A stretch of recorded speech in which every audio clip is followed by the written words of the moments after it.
Hey, amazing fans! Welcome to another relaxing moment with VIVA'S Stories. Before we dive into the drama, don't forget to subscribe, smash that like button, and share your thoughts in the comments. Your support means the world to us.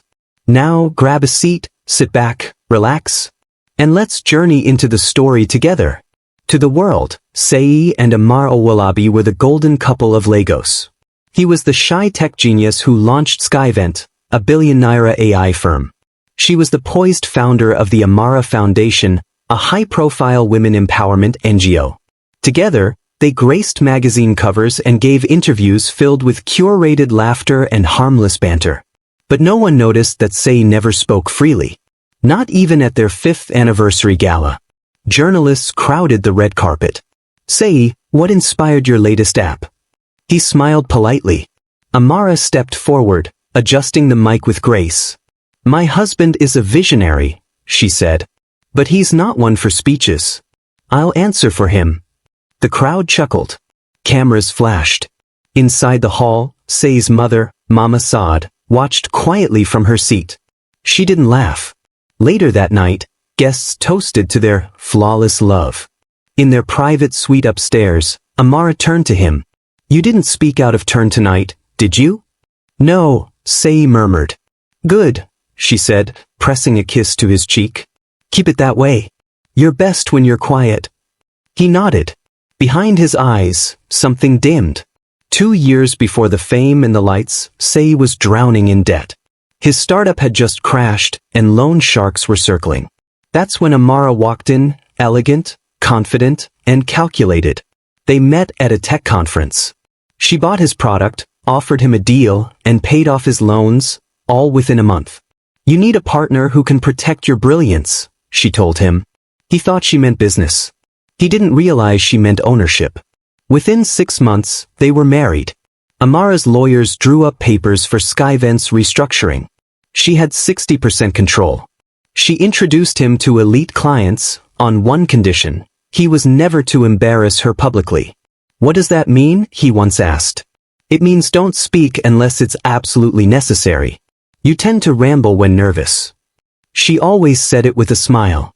One night he tried to discuss hiring his friend Bode into the team. "I said no," she said firmly. "But Bode's qualified." "Seyi." She stepped close. "I brought you out of failure. I own this dream too. Don't confuse gratitude with entitlement." Seyi swallowed his words. The silence grew familiar. Mama Saad noticed it when she came to spend the weekend. The way Seyi checked Amara's expression before answering even a basic question. How he flinched when Amara touched his shoulder. That Sunday night, while Amara took a call on the balcony, Mama Saad slipped into her son's room. "You're not my boy anymore," she said.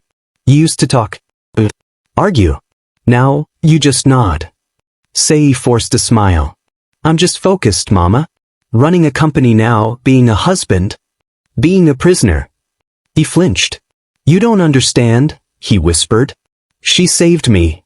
"Saved you, to keep you?" Silence. "Seyi," she said gently, "this isn't marriage. It's control. She's not your helper. She's your warden." Amara re-entered the hallway. Seyi's voice turned robotic. "Good night, Mama." Mama Saad walked back to her room with tears in her eyes. The next morning, Amara politely suggested Mama Saad shorten her visit. It worsened after that. Amara installed security cameras in the living room and kitchen. She insisted it was for safety. "I trust you," she said. "But the world is full of liars." Seyi barely spoke at work now. Staff passed documents through his PA. He communicated in one-line emails. Even in meetings, Amara sat in, nodding when he could speak. One day, his old school friend, Tund, called out of the blue.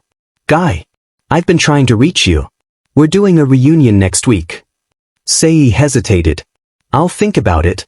Later that night, he mentioned it to Amara. Her response was cold. "Do you want to be around old people who remember you as a broke dreamer? What's the point?" He didn't argue. Just nodded. But something had shifted in him. That night, Seyi stood in front of the bathroom mirror and whispered to himself. "My name is Seyi. I am not a child." Then he said it louder. And louder. The next morning he bought a tiny voice recorder and tucked it into his blazer. Mama Saad wasn't done. She contacted a retired PI she once knew from church. Find out everything about Amara Adebayo. A week later, she met him in a quiet cafe.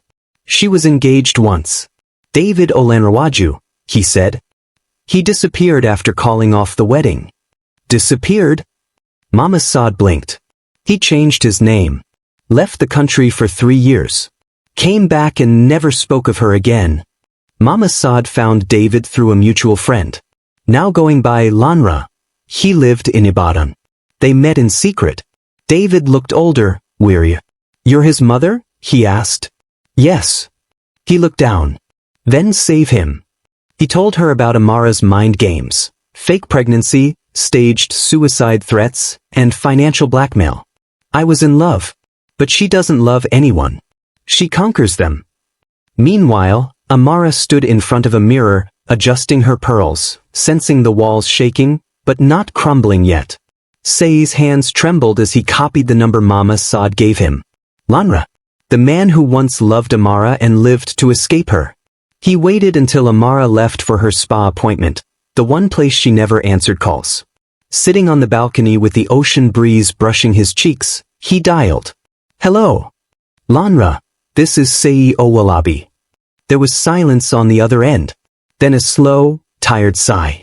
I was waiting for your call. They agreed to meet at a secluded church parking lot in Ikoyi the next day. The air was heavy with heat and tension when they met. Lanra leaned against a rusted Toyota Camry, arms crossed. She did it to you too, didn't she?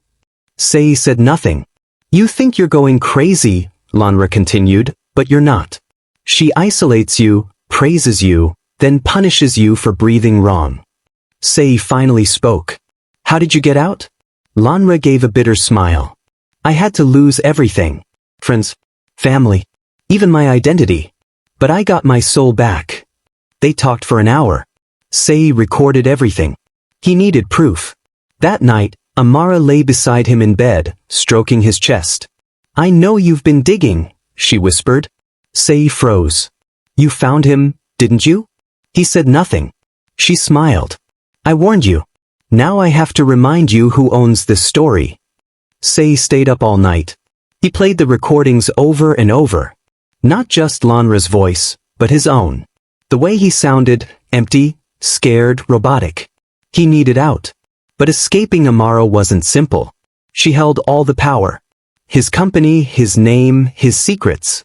The next day, he called his younger sister, Kemi, now a lawyer in Abuja. I need help, he said, voice cracking. She flew down that evening. They spoke in whispers in the garden, far from cameras.